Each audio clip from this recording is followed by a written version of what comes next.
सबसे पहले हम ये देखें कि हम लोगों ने अभी तक फ्रीक्वेंसी पढ़ ली है, फ्रीक्वेंसी का यूटिलाइजेशन क्या होता है, रिलेटिव फ्रीक्वेंसी क्या होती है, इन सारी चीजों के बारे में हम लोग पढ़ चुके हैं। लेकिन इनका यूटिलाइजेशन एक पर्टिकुलरली कम अमाउंट ऑफ इंफॉर्मेशन में ज्यादा से ज्यादा, एक होता है ना relevancy of the information and to get an appropriate stats about anything. तो वो क्या है, हमारे पास तीन तरीके से आता है, या तो मोड आएगा, या मीडियन आएगा, या मीन आएगा। यानी हम लोग तीनों चीजें निकालते हैं तो हमें कुछ कुछ है ना एक तरीके से रेलेवेंट इंफॉर्मेशन मिलती है। तो पहली चीज तो हमें ये पता होना चाहिए कि ये तीनों चीजें हैं क्या। What is an mode, what is an median, what is an mean. सबसे पहले what is an mode. The mode is the data point which occurs most frequently. जो भी डेटा बहुत ज्यादा फ्रीक्वेंटली अकर कर रहा है एक डेटा सेट के अंदर, वो एक तरीके से मोड कहलाता है। If there are two modes the data is set to be bimodal. अगर दो मोड्स हैं तो जो डेटा है वो बाई मॉडल के रूप में कहलाता है। ठीक है, अगर बेसिकली आपका दो मोड्स के अंदर डेटा है तो वो बाई मॉडल कहलाएगा। Next,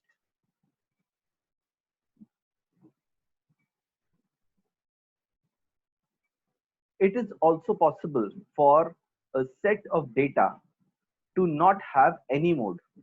This situation occurs if the large number of modes get to be too large.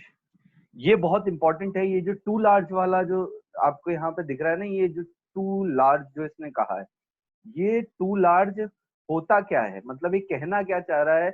इस टू लार्ज के हिसाब से, इस टू लार्ज के हिसाब से ये कहना क्या चाह रहा है, ये हमारे लिए सबसे इंपॉर्टेंट चीज है कि हमें यही चीज समझनी है कि टू लार्ज होता क्या है। अगर मैं बाई मॉडल, अगर मेरा सिंगल मॉडल नहीं है, दो मॉड्स नहीं आ रहे, और अगर दो मॉड से ऊपर अगर तीन मॉड होते हैं, तो उसके अंदर भी अगर हम देखें तो एक तरीके से टू लार्ज वाला एक फेनोमेना होता है, जिसके तहत हम लोग ये कहते हैं कि भाई इसका कोई भी मॉड नहीं है, मोड नहीं है इसका। तो अब वो उसके लिए सबसे बड़ी चीज हम लोगों को देखनी पड़ेगी कि इसका मतलब क्या है। जैसे कि a reasonable too large, a reasonable though very generous rule of thumb is that if the number of data points accounted for in the list of mode is half or more of the data points, then there is no mode. ये सबसे important चीज है। इस चीज के अंदर, इस चीज को हम लोग जब एक तरीके से आपको इसको समझने में आसानी होगी जब आप इसका ये एग्जाम्पल देखोगे। ये कहना चाहता है कि कौन सा डेटा पॉइंट कितनी बार आया है। जब हम उन डेटा पॉइंट को उठाते हैं, जैसे से सपोज तीन डेटा पॉइंट्स थे, वो तीन data points equivalent number of times एक पर्टिकुलर डेटा सेट के अंदर आए। ठीक है, अब वो जो इक्वालेंट नंबर ऑफ टाइम्स जो डेटा सेट के अंदर आए, तो अगर वो हाफ से ज्यादा हो जाते हैं, मतलब हाफ हो जाते हैं, हाफ से ज्यादा हो जाते हैं टोटल फ्रीक्वेंसी के, तो इसका मतलब वो जो है वो विदाउट मोड है, वो डेटा जो है विदाउट मोड है। ठीक है, let's see an example, see the example of the following terms by taking an example. हम लोग एक एग्जांपल्स के द्वारा इस चीज को समझने की कोशिश करते हैं। ठीक है, सबसे पहले आता है single data mode. Now you can see from the table that the, कौन सी टेबल, इस टेबल, आप इधर देखोगे, ये टेबल है आपके पास नंबर ऑफ टेलीविजन सेट 0 1 2 3 4 5 तक आपको दे रखा है। उसकी फ्रीक्वेंसी जो है वो 2 13 18 0 10 2। ठीक है, तो अब इसका मोड क्या है। मोड ये है, you can see from the table that the data point which occur most frequently is 2 as it has frequency of 18, so the mode is 2। इसका मतलब सबसे बड़ा नंबर जो यहाँ पे आया, अगर आप फ्रीक्वेंसी टेबल आपके पास है, सबसे बड़ा नंबर जो आपके पास आया वो कितना था, 18। 18 के करस्पॉन्ड में जो भी आपका डेटा है वो है आपका बेसिकली मोड। समझ में आया, सिंगल डेटा मोड। अब किसी को सिंगल डेटा मोड में कोई परेशानी, या मोड समझने में अभी तक कोई परेशानी?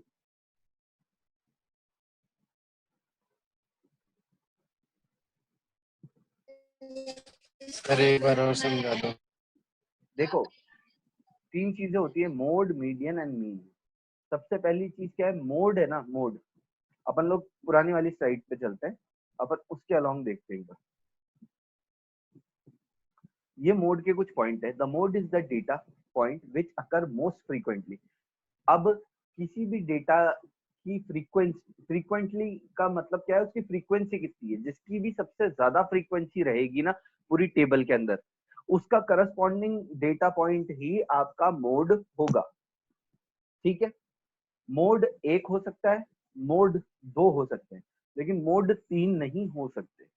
तीन के अंदर भी एक तरीके से ये होगा, it is also possible for the set of data to not have any mode.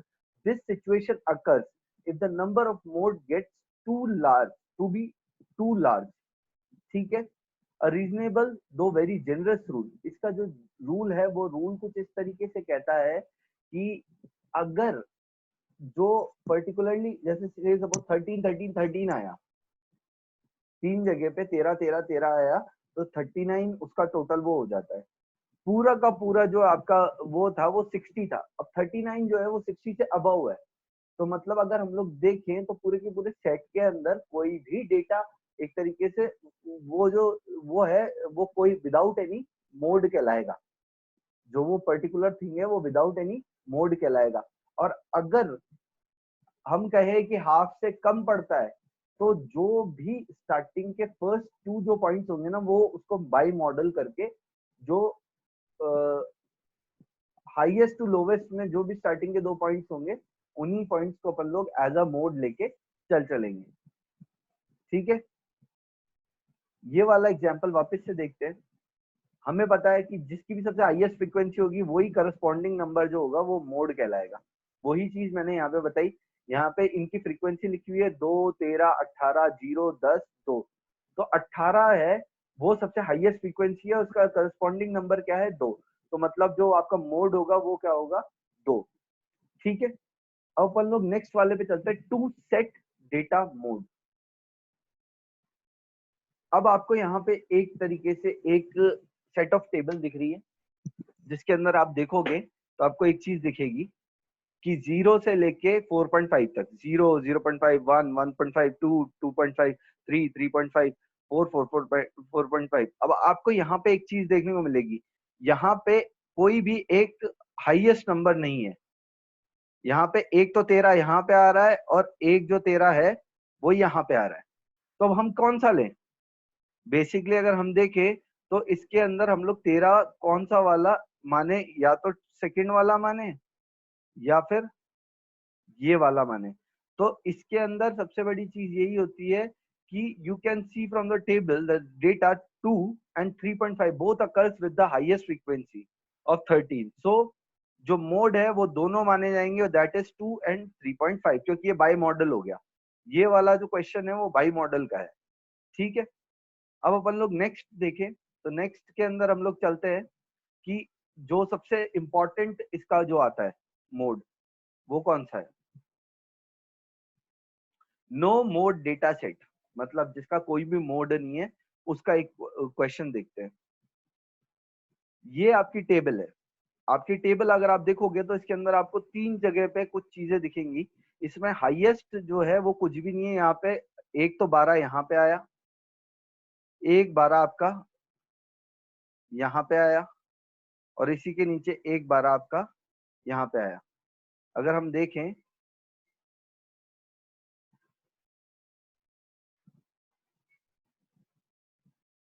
देखें तो एक 12 हमारा एक 12 हमारा यहाँ पे आया,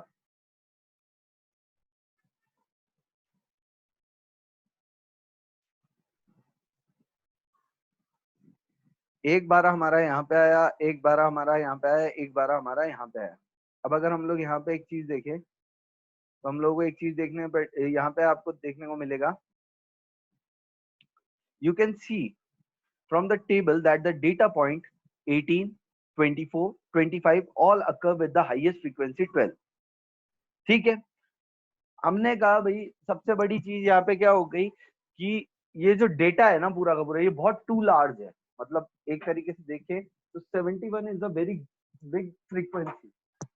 71 is a very big frequency. अब यहाँ पे अगर हम लोग देखें तो since this would account for 36 and 71, अभी आप पूछोगे सर 36 कैसे, तो ये 12 प्लस 12 प्लस 12, तो ये जो है टोटल तीनों को जोड़ा गया तो यहाँ पे 36 ये हो गया, और यहाँ पे आपका क्या आ रहा है 71।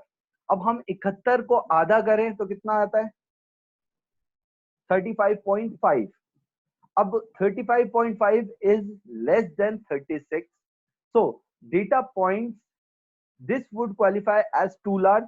मतलब अगर ये जो तीनों मिलके अगर इससे इसके आधे से ज्यादा आ रहे हैं तो इसका मतलब ये जो डेटा है आपका वो टू लार्ज वाली कैटेगरी में आ गया।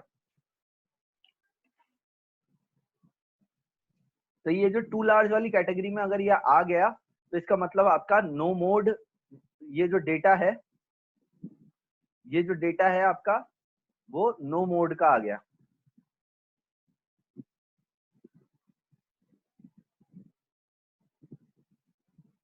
ये जो डेटा है आपका नो मोड का आ गया।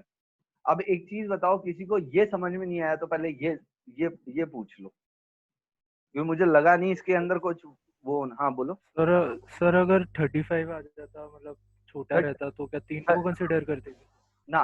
35 आ जाता तो मैंने यही चीज बता रहा था, 35 आ जाता तो बाय मॉडल करते इसको, कैसे इसको और डिवाइड करके कुछ। नहीं नहीं नहीं, इस अपन लोग सिर्फ और सिर्फ शुरुआत के जो दो होते हैं ना, क्योंकि ये क्रॉनिकल ऑर्डर में आपको दिख रहा है 18 to 27 जा रहा है ये, तो अगर आप देखोगे तो अपन लोग 18 और 24 इनको बाई मॉडल मान के इन्हीं को मान लेते कि हाँ भाई ये हमारे दो मोड्स है। Okay sir. ठीक है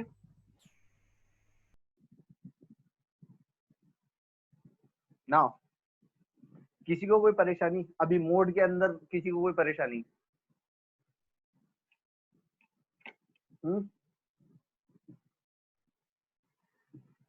किसी को मोड में कोई परेशानी? चलो ठीक है, अब मैं आगे चल रहा हूं।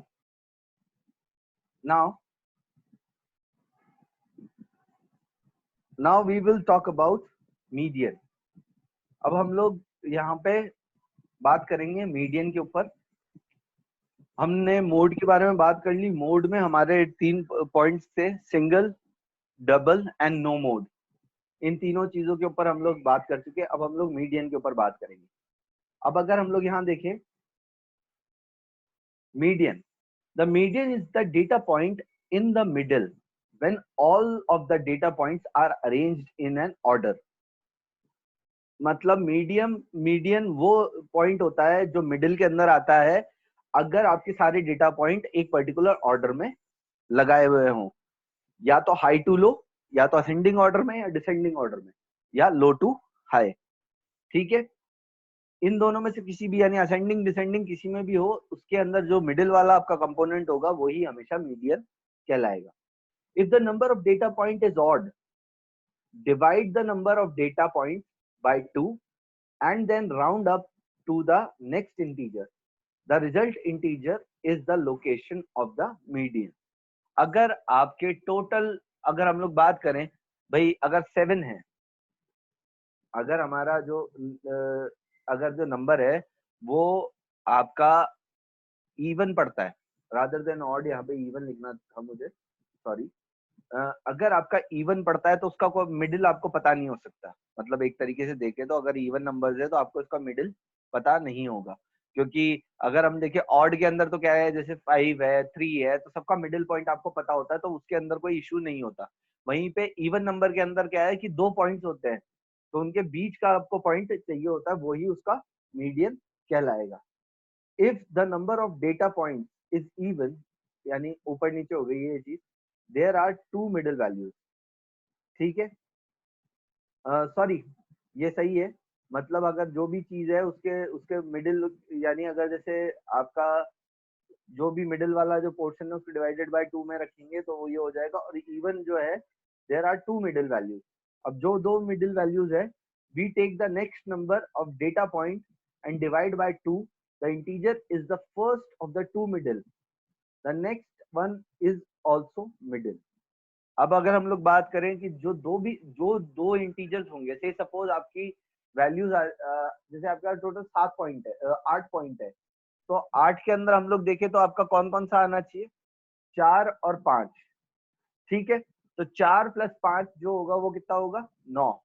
4 plus 5 9 divided by 2, it will be equal to 4.5। इसके अंदर हम लोग rather than taking 4 we will go for the fifth one, यानी नेक्स्ट इंटीजर की तरफ हम लोग बढ़ जाएंगे।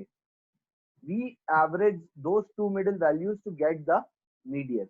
हम दोनों को एवरेज करते हैं usually to get the median. अब अपन लोग देखते हैं कि ये कैसे, इसके जो क्वेश्चंस है वो किस तरीके से करे जाएंगे। देखिए, median with the odd data point, median with odd data point, an odd number of data points with no frequency distribution।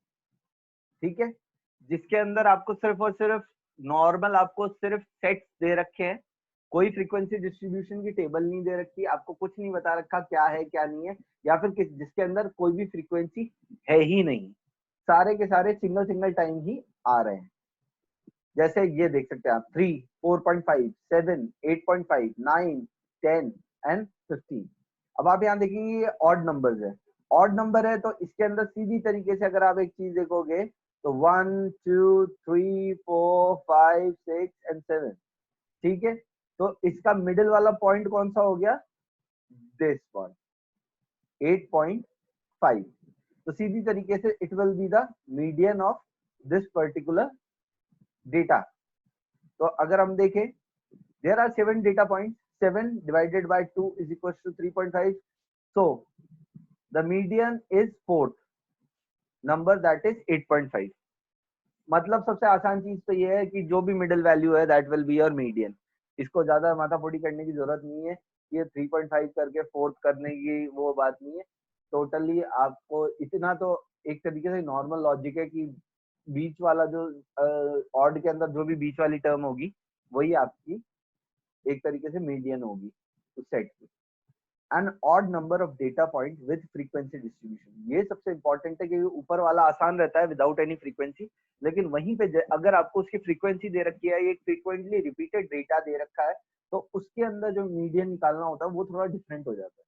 हम देखें, ये आपके पास टेबल है, आप इधर टेबल को देखेंगे तो 18, 19, 20, 21, 22 ये एजेस है और इनकी फ्रीक्वेंसी रही है 12, 5, 3, 9, 2। अब इसका जो टोटल आया यहाँ पे, ये जो ऊपर वाला जो सेक्शन है ना, वो इसके अंदर ज्यादातर हम लोगों को फायदा देता है। आप देखोगे तो इसके अंदर क्या होगा, हम लोगों ने फ्रीक्वेंसीज को ऐड किया, डिवाइडेड बाय 2 किया, ये आया 15.5। इसका मतलब जो 16th नंबर वाली वैल्यू है ना, वो हमारी मीडियन को शो करेगी। तो हम लोगों ने भैया ये कहा कि भाई 18 जो है वो 12 बार आया, उसके बाद 19 जो है वो 5 बार आया। ठीक है, 18 12 बार आया और 19 5 बार आया, तो 17 तो यहीं पे हो गए, मतलब दोनों को ऐड करें तो 17, तो 12 प्लस 5 ही हो गया यहाँ पे, ये 12 प्लस 5 17 हो गया। और हम लोगों को पॉइंट कौन सा चाहिए, 16th वाला पॉइंट, मतलब जो भी इस फ्रीक्वेंसी के अंदर 16th, जहां पे 16th आएगा वो हम लोगों को चाहिए। तो 16th एंट्री किसके अंदर आएगी, इस वाले पॉइंट के अंदर, मतलब 12 के बाद 13, 14, 15, 16, 17। ठीक है, और जो 17 है वो किसके कौन सी एज लिमिट वाले के अंदर आ रहा है, 19 वाली एज लिमिट के अंदर आ रहा है। ठीक है, तो इस वजह से हम लोगों ने कहा कि भाई जो 16th है वो इन दोनों के बीच में आएगा और इन दोनों में भी 19th वाले के ज्यादा पास रहेगा, तो data set has a median of 19। ये किसी को, इसमें किसी को परेशानी है अभी तक, ऑड वाले में किसी को परेशानी, with frequency and without frequency?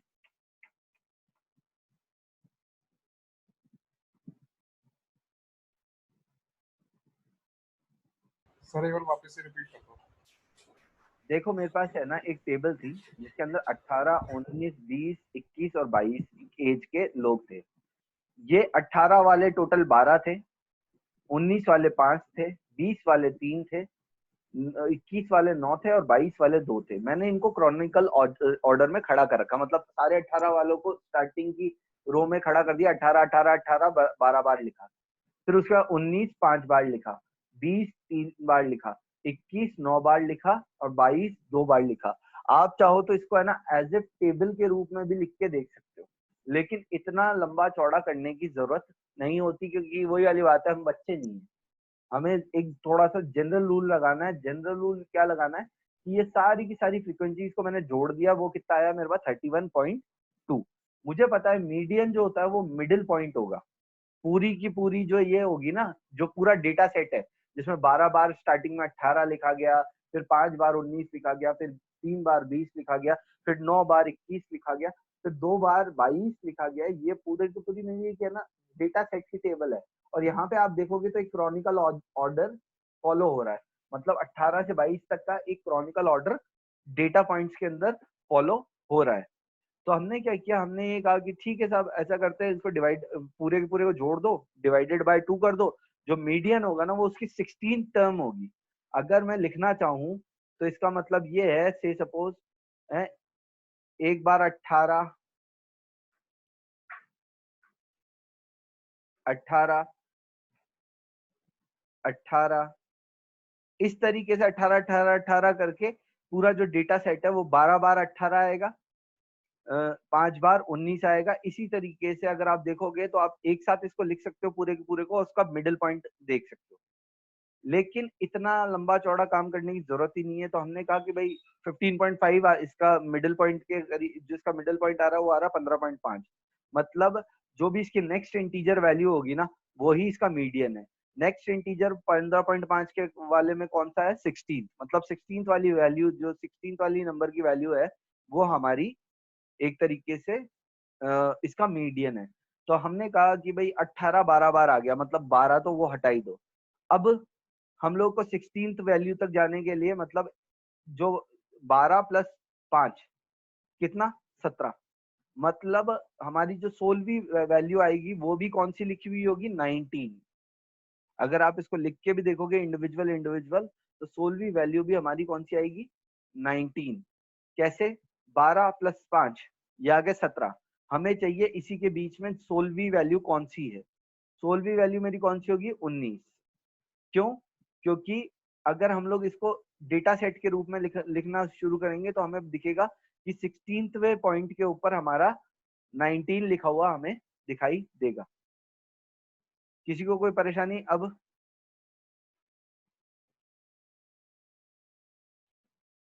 चलो ठीक है। तो अब अपन लोग देखते हैं median with the odd even data point, median with even data point.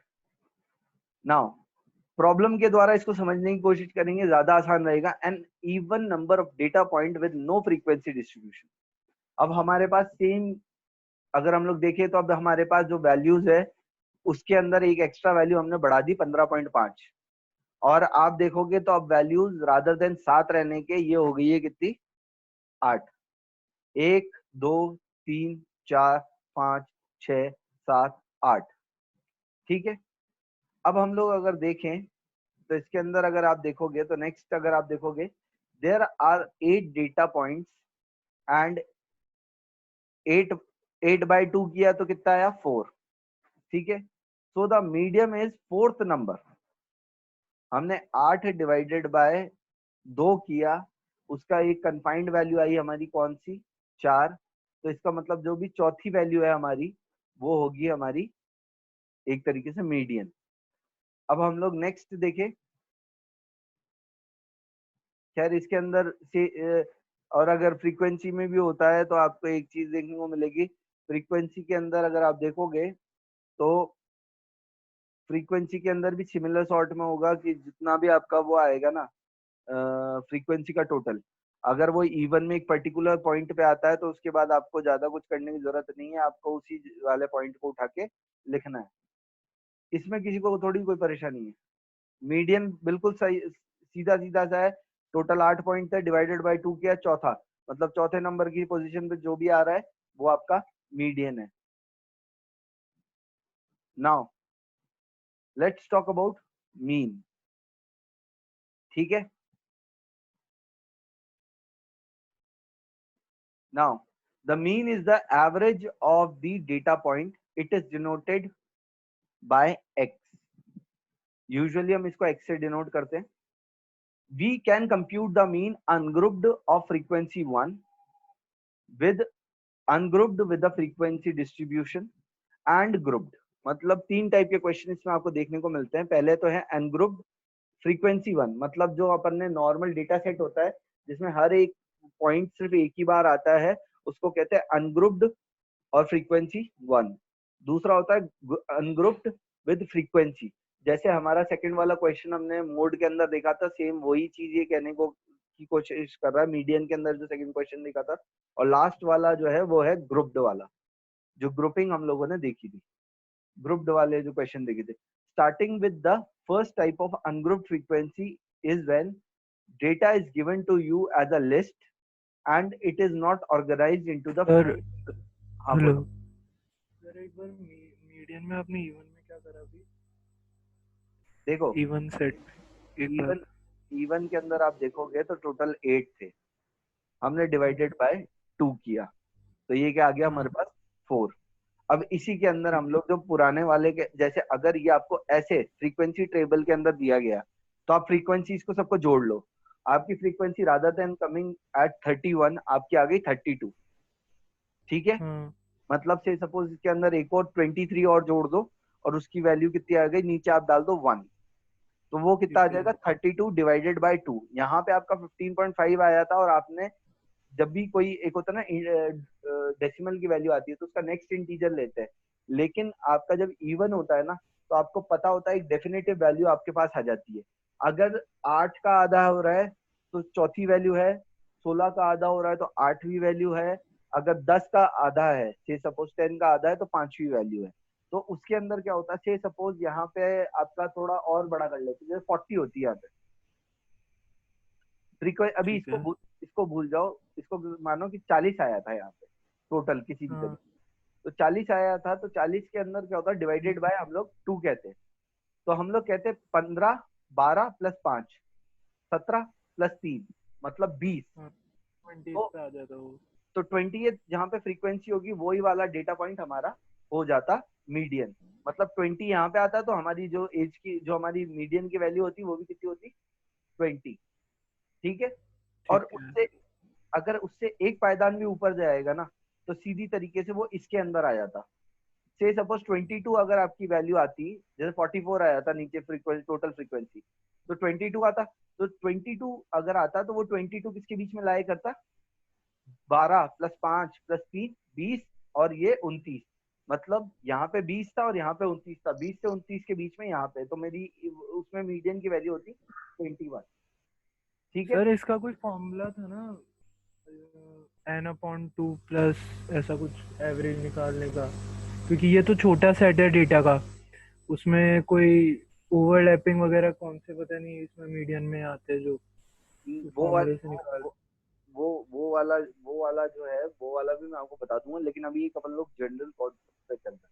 असलियत में अभी अपन सर मतलब वो या फिर वो आएंगे नहीं ना, मतलब सिंपल स्टेप के ये सब या ऐसा ऐसा कुछ नहीं है, लेकिन एक बार पहले समझ में तो आए.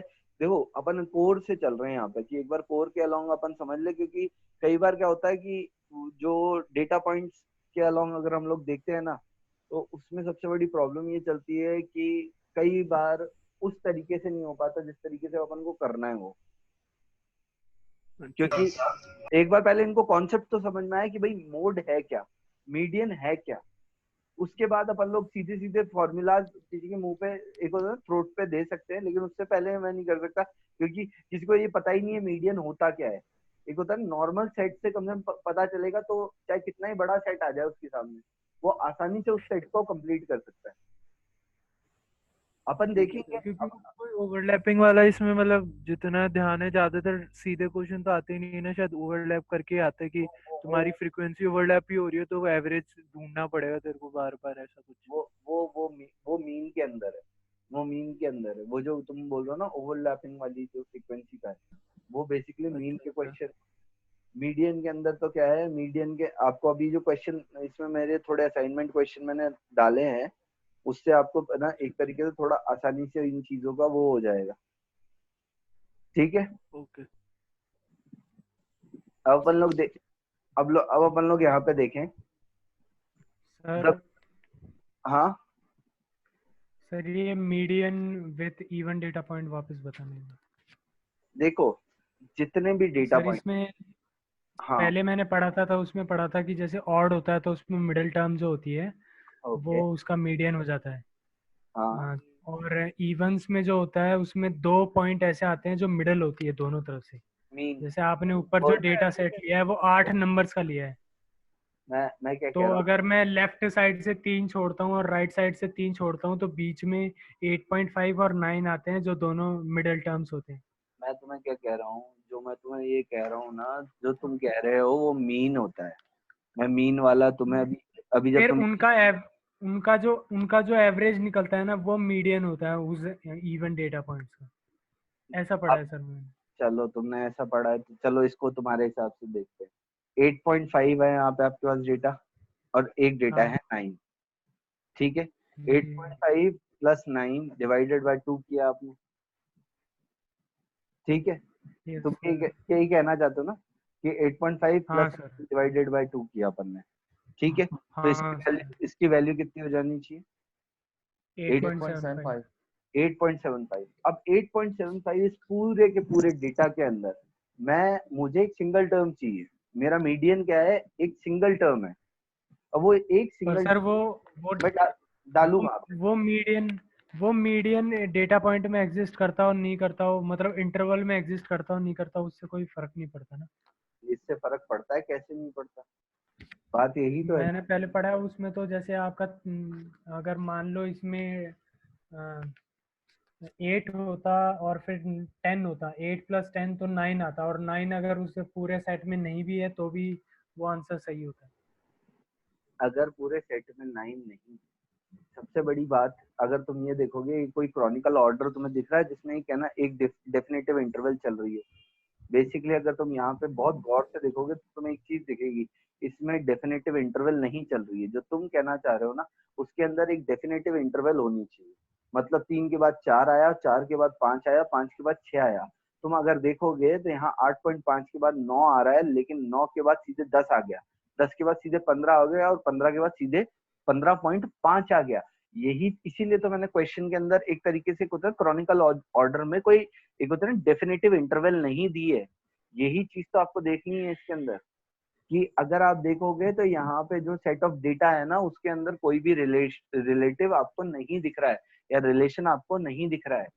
अपन लोग जब इसी के अंदर मैंने कुछ एक क्वेश्चन डाल रखे हैं, वो बेसिकली वो क्वेश्चन इसीलिए मैंने डाले थे कि आप लोगों को बड़ा आसानी से समझ में आ जाएगा। उसके बाद मैं आप में लगता है मुझे ये वाला सेशन खत्म होने वाला है, तो मैं एक नया सेशन क्रिएट कर रहा हूँ, और है ना इसी के ऊपर वो जो चैनल है ना अपना VCA प्राइम का जूम के ऊपर ही, उसके ऊपर वापस डाल रहा हूँ, तो उससे अटैच कर लेना सब लोग।